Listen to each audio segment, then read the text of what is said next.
கடாய் அடுப்பில் வச்சு 2 spoon refined oil ஊற்றி 10 பல் பூண்டை சின்ன சின்னதாக கட் பண்ணி எண்ணெயில் சேர்த்துருங்க. இந்த மாதிரி பொன்னிறமாக ஆனதுக்கப்புறம் 3 பழுத்த பெரிய தக்காளியாக எடுத்து தோலை நீக்கிட்டு அந்த பூண்டு கூட சேர்த்துருங்க. இதுக்கு தேவையான உப்பு, 1 ஸ்பூன் தனி மிளகாய் தூள் தான் ஆட் பண்ணுறேன். இலந்தப்பழம் சைஸில் கொஞ்சம் புளி தண்ணியில் கரைச்சி அதையும் ஊற்றிட்டு நல்லா மிக்ஸ் பண்ணி விடுங்க. மிக்ஸ் பண்ணி விட்டுட்டு மூடி போட்டு ஒரு 15 நிமிஷம் மீடியம் ஃப்ளேமில் வேக வச்சு எடுத்துருங்க.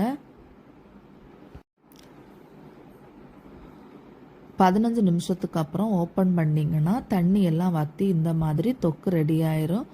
தோசை இட்லி கூட சாப்பிட்றதுக்கு ரொம்ப சூப்பராக இருக்கும். கடைசியாக கொஞ்சம் வெல்லம் மட்டும் ஆட் பண்ணி ஸ்டவ் ஆஃப் பண்ணிடுங்க. ஒரு 1/4 டீஸ்பூன் போதும். தோசை கூட சாப்பிட்டா அவ்வளோ அருமையாக இருக்கும். கண்டிப்பாக உங்கள் வீட்டில் ட்ரை பண்ணி பாருங்கள். வீடியோ பிடிச்சிருந்தா சப்ஸ்கிரைப் பண்ணுங்கள்.